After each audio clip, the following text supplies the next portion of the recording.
ਮਸੀਤ ਏਰੀਏ ਦੀ ਬਹੁਤ ਮਤਲਬ ਉਸ ਟਾਈਮ ਹਾਲੇ ਉਹਦੀ ਕੰਸਟਰਕਸ਼ਨ ਚੱਲ ਹੀ ਰਹੀ ਸੀਗੀ, ਮਤਲਬ 80% ਕੰਪਲੀਟ ਹੋਈ ਸੀ। ਅੱਜ ਦੇ ਟਾਈਮ ਵੀ ਉਹ ਮੌਜੂਦ ਆ, ਜਿਹੜੀ ਮਸੀਤ ਆ ਉਹਦੀ ਰਿਪੇਅਰ ਵੀ 2 ਵਾਰੀ ਹੋ ਚੁੱਕੀ ਆ। ਬੜੇ ਮਤਲਬ ਅਜੀਬ ਹਾਲਾਤ ਸੀਗੇ ਜੀ, ਬੜੇ ਵਕਤਾਂ ਨਾਲ ਮਤਲਬ ਪਹੁੰਚੇ ਉੱਥੇ ਜੀ। ਨਹੀਂ ਜੀ, ਪੁਰਾਣਾ ਪਿੰਡ ਸਾਡੇ ਬਜ਼ੁਰਗਾਂ ਦਾ ਸੀਗਾ ਜੀ, ਤਹਿਸੀਲ ਟੋਭਾ ਟੇਕ ਸਿੰਘ, ਪਿੰਡ ਸੀਗਾ ਜੱਲਿਆਂਵਾਲਾ, ਚੱਕ 367 GB। ਅੱਛਾ ਹਾਂਜੀ ਵੇਲਿਓ ਮੈਂ ਮੀਆਂ ਆਸਫ ਅਲੀ ਤੇ ਗੁਰਦੁਆਰਾ ਡੇਰਾ ਸਾਹਿਬ ਚ ਚੜ੍ਹਦੇ ਪੰਜਾਬ ਤੋਂ ਆਏ ਹੋਏ ਕੁਝ ਲੋਕ ਮੌਜੂਦ ਹੈ, ਇਹਨਾਂ ਨਾਲ ਗੱਲ ਕਰਦੇ ਹਾਂ। ਕੀ ਨਾਂ ਜੀ ਤੁਹਾਡਾ? ਜਸਬੀਰ ਸਿੰਘ। ਤੇ ਕਿੱਥੋਂ ਆਏ ਹੋ ਤੁਸੀਂ? ਅਸੀਂ ਜੀ ਹਰਿਆਣਾ, ਜ਼ਿਲ੍ਹਾ ਫਤਿਆਬਾਦ, ਚੜ੍ਹਦੇ ਪੰਜਾਬ ਤੋਂ। ਅੱਛਾ ਹਾਂਜੀ। ਤੇ ਸ਼ੁਰੂ ਤੋਂ ਉੱਥੇ ਦੇ ਹੀ ਰਹਿਣ ਵਾਲੇ ਹੋ? ਨਹੀਂ ਜੀ, ਪੁਰਾਣਾ ਪਿੰਡ ਸਾਡੇ ਬਜ਼ੁਰਗਾਂ ਦਾ ਸੀਗਾ ਜੀ, ਤਹਿਸੀਲ ਟੋਭਾ ਟੇਕ ਸਿੰਘ, ਪਿੰਡ ਸੀਗਾ ਜੱਲਿਆਂਵਾਲਾ, ਚੱਕ 367 GB। ਅੱਛਾ ਹਾਂਜੀ। ਤੇ ਇੱਥੇ ਪਾਰਟੀਸ਼ਨ ਟਾਈਮ ਗਏ ਸੀ? ਹਾਂਜੀ, ਪਾਰਟੀਸ਼ਨ ਟਾਈਮ। ਤੇ ਕਿੱਦਾਂ ਗਏ ਸੀ ਉਹ ਦੱਸਦੇ ਹੁਣ ਕਿ ਬਜ਼ੁਰਗ ਕੇ ਕੀ ਹਾਲਾਤ ਸੀਗੇ ਜਿੱਦਾਂ ਉਹ ਗਏ? ਬੜੇ ਮਤਲਬ ਅਜੀਬ ਹਾਲਾਤ ਸੀਗੇ ਜੀ, ਬੜੇ ਵਕਤਾਂ ਨਾਲ ਮਤਲਬ ਪਹੁੰਚੇ ਉੱਥੇ ਜੀ।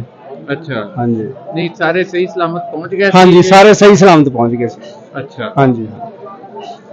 ਤੇ ਉੱਥੇ ਜਿਹੜੇ ਪਿੰਡ ਵਿੱਚ ਤੁਸੀਂ ਰਹਿੰਦੇ ਹੋ, ਹਾਂਜੀ, ਤੇ ਉੱਥੇ ਕੀ ਸੂਰਤ ਹਾਲ ਆ? ਉੱਥੇ ਕੀ ਮੁਸਲਮਾਨਾਂ ਦੀਆਂ ਨਿਸ਼ਾਨੀਆਂ ਹੈਗੀਆਂ? ਹੈਗੀ ਆ ਜੀ। ਮਸੀਤ ਏਰੀਏ ਦੀ ਬਹੁਤ ਮਤਲਬ ਉਸ ਟਾਈਮ ਹਾਲੇ ਉਹਦੀ ਕੰਸਟਰਕਸ਼ਨ ਚੱਲ ਹੀ ਰਹੀ ਸੀਗੀ, ਮਤਲਬ 80% ਕੰਪਲੀਟ ਹੋਈ ਸੀ। ਅੱਜ ਦੇ ਟਾਈਮ ਵੀ ਉਹ ਮੌਜੂਦ ਆ, ਜਿਹੜੀ ਮਸੀਤ ਆ ਉਹਦੀ ਰਿਪੇਅਰ ਵੀ 2 ਵਾਰੀ ਹੋ ਚੁੱਕੀ ਆ। ਪਿੰਡ ਵਾਲਿਆਂ ਨੇ ਮਤਲਬ ਉੱਥੇ ਪਹਿਲਾਂ ਗੁਰਦੁਆਰਾ ਸਾਹਿਬ ਸੀਗਾ ਉਹਦੇ ਵਿੱਚ, ਤੇ 2 ਵਾਰੀ ਪਿੰਡ ਵਾਲਿਆਂ ਉਹਦੀ ਰਿਪੇਅਰ ਵੀ ਕੀਤੀ ਹੈ, ਪਲਸਤਰ ਵਗੈਰਾ। ਅੱਜ ਦੇ ਟਾਈਮ 'ਚ ਵੀ ਪੇਂਟ ਕਰਕੇ ਬਹੁਤ ਮਤਲਬ ਸੰਭਾਲੀ ਹੋਈ ਹੈ ਮਸੀਤ। ਅੱਛਾ। ਹਾਂਜੀ। ਤੇ ਗੁਰਦੁਆਰਾ ਸਾਹਿਬ ਹਾਲੇ ਹੈ ਉੱਥੇ? ਗੁਰਦੁਆਰਾ ਸਾਹਿਬ ਅਲੱਗ ਜਗ੍ਹਾ ਤੇ ਬਣ ਗਿਆ ਹੁਣ, ਉਹ ਪਿੰਡ ਦੇ ਸੈਂਟਰ 'ਚ ਆ, ਔਰ ਹਾਲੇ ਵੀ ਬਹੁਤ ਮਤਲਬ ਵਧੀਆ ਸੰਭਾਲੀ ਹੋਈ ਹੈ। ਅੱਛਾ। ਹਾਂਜੀ। ਤੇ ਹੁਣ ਉਹਦੇ ਵਿੱਚ ਕੀ ਹੈ? ਹੁਣ ਉਹਦੇ ਵਿੱਚ ਬੱਚਿਆਂ ਦਾ ਮਤਲਬ ਜਿਸ ਤਰ੍ਹਾਂ ਛੋਟੇ ਬੱਚਿਆਂ ਦਾ ਸੈਂਟਰ ਚੱਲ ਰਿਹਾ ਜੀ ਉਹਦੇ ਵਿੱਚ। ਅੱਛਾ। ਹਾਂਜੀ, ਮਿਡ ਡੇ ਮੀਲ ਜਿਵੇਂ ਸੈਂਟਰ ਉਹ ਚੱਲ ਰਿਹਾ ਜੀ। ਅੱਛਾ। ਹਾਂਜੀ। ਤੇ ਜਿਹੜੇ ਇਧਰੋਂ ਗਏ ਸੀ ਤੁਹਾਡੇ ਬਜ਼ੁਰਗ, ਉਹ ਹਾਲੇ ਹੈਗੇ ਕਿ? ਸਾਡੇ ਬਜ਼ੁਰਗ ਤਾਂ ਨਹੀਂ ਹੈਗੇ, ਸਾਡੇ ਮਤਲਬ ਮਾਸੜ ਜੀ ਆ, ਉਹ ਇੱਥੋਂ ਜਦੋਂ ਗਏ ਉਦੋਂ 13-14 ਸਾਲ ਦੇ ਸੀਗੇ, ਉਹ ਹੈਗੇ ਆ ਜੀ, ਉਹ ਦੱਸਦੇ ਹੁੰਦੇ ਸਾਰੀਆਂ ਗੱਲਾਂ ਪਿੰਡ ਦੀਆਂ ਜੀ। ਅੱਛਾ। ਹਾਂਜੀ।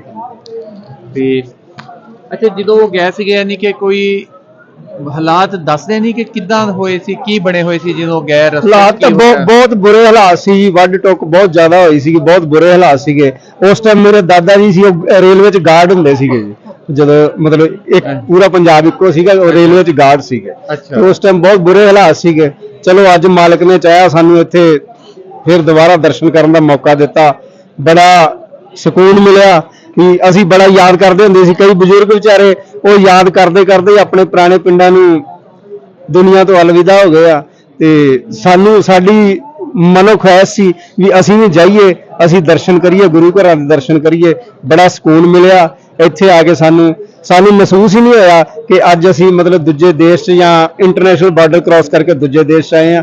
ਇਸ ਤਰ੍ਹਾਂ ਲੱਗਦਾ ਵੀ ਜਿਵੇਂ ਅਸੀਂ ਆਪਣੇ ਦੇਸ਼ 'ਚ ਹੈਗੇ ਆ। ਅੱਛਾ। ਹਾਂਜੀ। ਤੇ ਚਲੋ ਇੱਥੇ ਦੱਸੋ ਕਿ ਇੱਥੇ ਤੁਸੀਂ ਰਹੇ ਹੋ ਇੰਨਾ 8-10 ਦਿਨ ਹੋ ਗਏ ਤੁਹਾਨੂੰ, ਕਿਹੜੀ ਸ਼ੈ ਸੀ ਜਿਹੜੀ ਇੱਥੇ ਤੁਹਾਨੂੰ ਸਭ ਤੋਂ ਜ਼ਿਆਦਾ ਪਸੰਦ ਆਈ ਹੈ?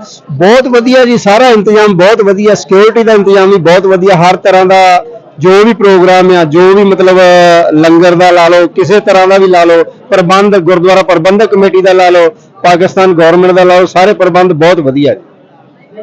ਬੜਾ ਚੰਗਾ ਲੱਗਿਆ ਜੀ ਇਹਨਾਂ ਨਾਲ ਗੱਲਬਾਤ ਕਰਕੇ, ਖਾਸ ਕਰ ਇਹ ਜਾਣ ਕੇ ਕਿ ਉੱਥੇ ਮਸਜਿਦ ਜਿਹੜੀ ਉਹ ਖੜੀ ਹੈ ਹਾਲੇ ਵੀ, ਤੇ ਉਹਨੂੰ ਬੜਾ ਸਾਂਭ ਕੇ ਰੱਖਿਆ ਹੋਇਆ ਇਹਨਾਂ ਨੇ।